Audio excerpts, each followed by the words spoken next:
네, 위원장 송시영입니다. 앞서 토론자분께서 저희 지하철 요금 관련해서 말씀드려서 제가 한마디만 좀 추가하고 싶은데요. 사실 저희 지하철이 지금 노인 무임승차 관련해서 굉장한 재정 위기를 많이 맞고 있습니다. 이게 법이 40년 전에 발의돼서 이제 중앙에서 하고 있는 건데 한 푼도 이제 지원을 받지 못하고 있고요.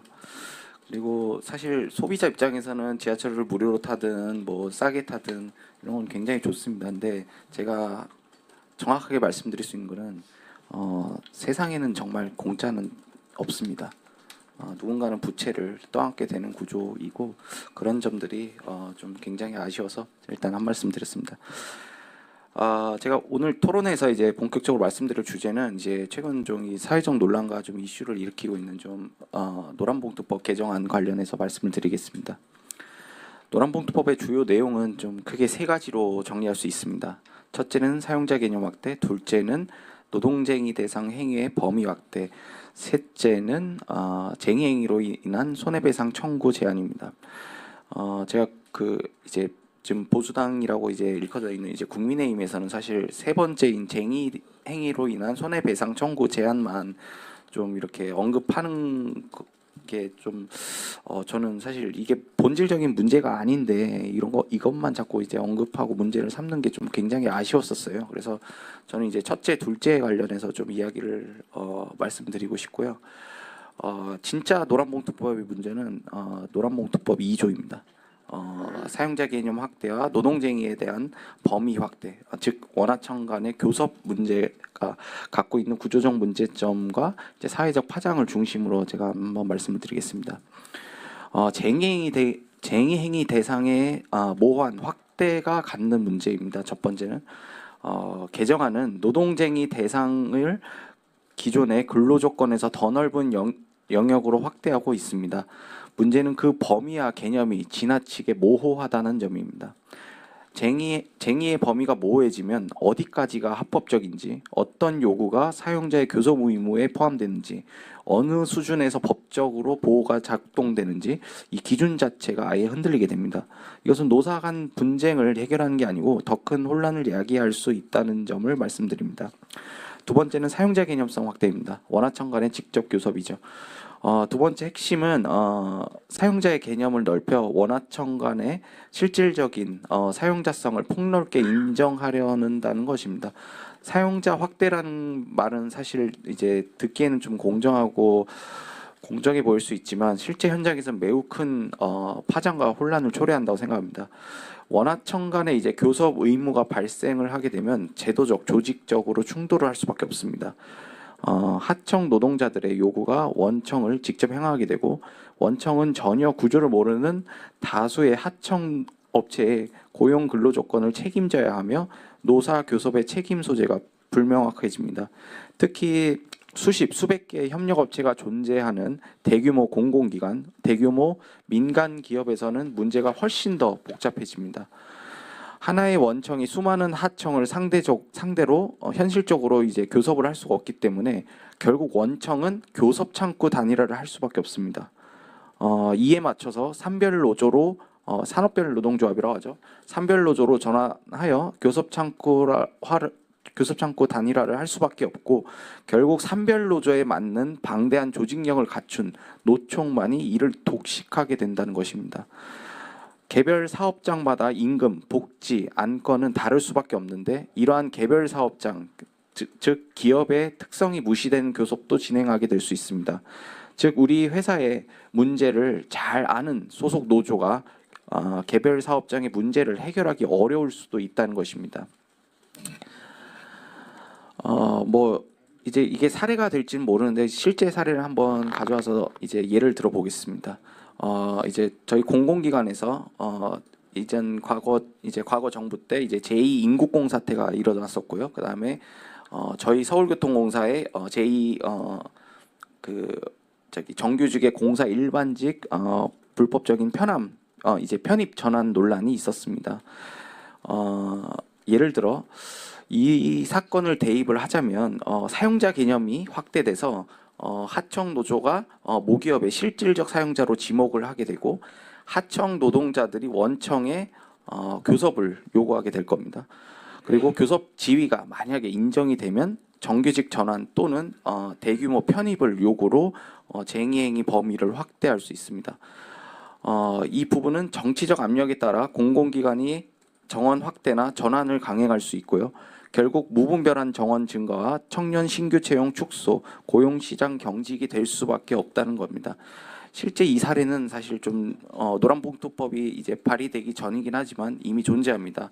2017년에 있었던 인천 인곡공 사태, 그다음에 저희 회사죠. 2018년에 서울교통공사 불공정 불법 전환 논란이 있습니다.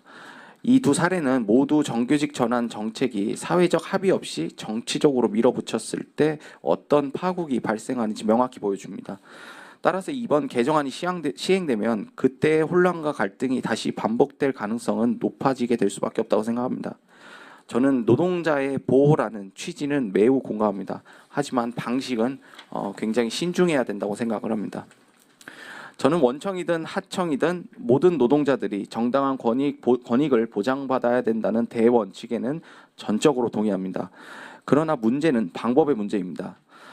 노란봉투법은 노동자를 보호하기 위한 법처럼 보이지만 실제로는 혼란한 법적 구조, 책임 소재 불명확, 비효율적인 공공기관의 비상식적인 정원 확대, 사건에 따라 청년 채용 감소, 그다음에 노노 갈등, 노사 갈등, 노정 갈등, 증폭이라는 역효과를 불러일으킬 수 있습니다.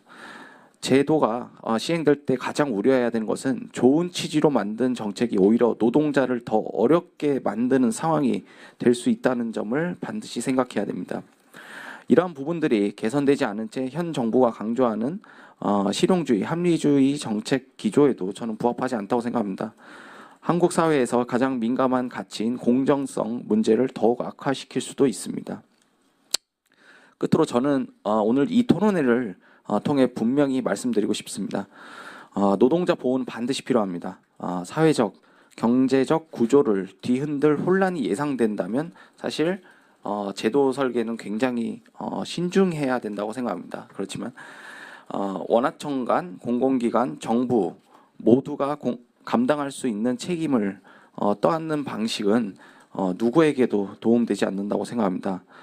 노란봉투법은 지금 당장 도입해야 될 문제라기보다 노사정이 충분히 논의하고 현장의 목소리가 반영된 상생 가능한 개정안으로 다시 설계돼야 된다고 생각을 합니다. 추가로 현재 청년 세대는 유례없는 복합적인 대공황을 맞이하고 있다고 생각합니다. 저출산 고령화로 인한 문제, 청년층의 지속적인 고용 절벽, 비정상적인 부동산 가격으로 인한 자산 가격의 비정상적 상승과 격차, 그리고 세대 간 형평성이 결여된 연금 구조는 청년들에게 미래 전망 자체를 어렵게 만들고 있습니다.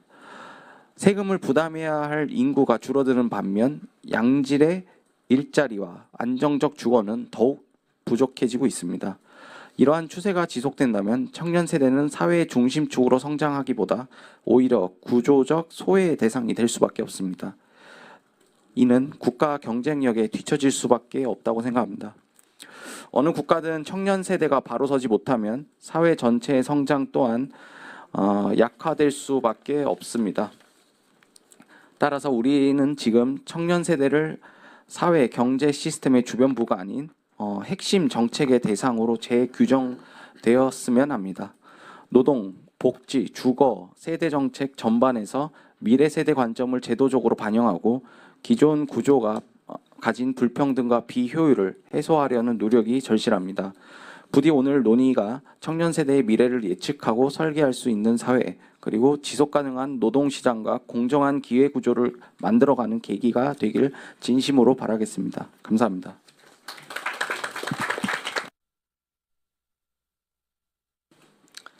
그러니까요, 송시현 위원장님, 이 정책을 만드는 정책 입안자가 내 아들, 딸의 입장에서 역지사지 해보면 이 같은 이 모호한 법이 탄생하지 않았겠죠.